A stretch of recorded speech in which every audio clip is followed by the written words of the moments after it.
My name is Alyssa Gonzaga, and today I will be talking about separation anxiety disorder. This disorder is most commonly referred to as the abbreviation SAD. Separation anxiety disorder causes individuals to suffer intense feelings of worry and anxiety when being separated from loved ones and or places they're attached to.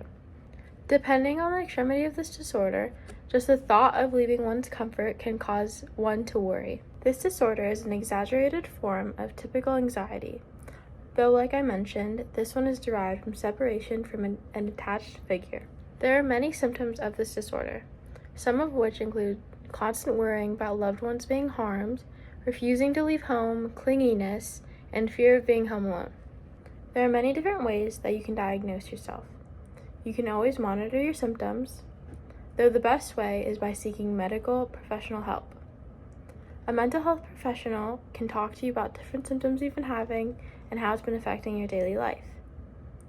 It begins to become a concern if it's severely impacting your daily life. It is important to catch the 3 stages of separation anxiety disorder.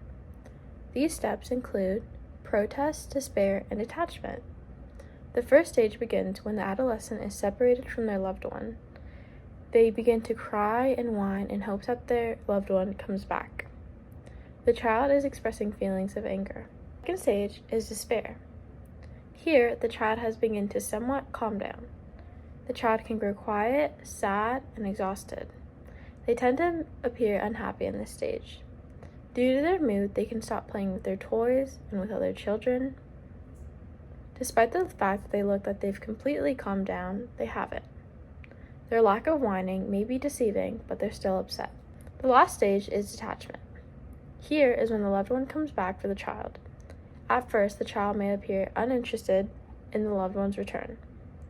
This may appear unusual as the child was crying and whining for the loved one's return. This suggests that the child has begun to temporarily pull away from their loved one as a coping method. This may last for a few hours, even though the loved one is trying to reunite with them. In the United States, it is evident that 6.6% of adults have experienced this disorder their entire lifetime. However, it is evident in 4 to 10% in children. This disorder is natural for humans. It normally begins from anywhere when a child is 6 months to 3 years old.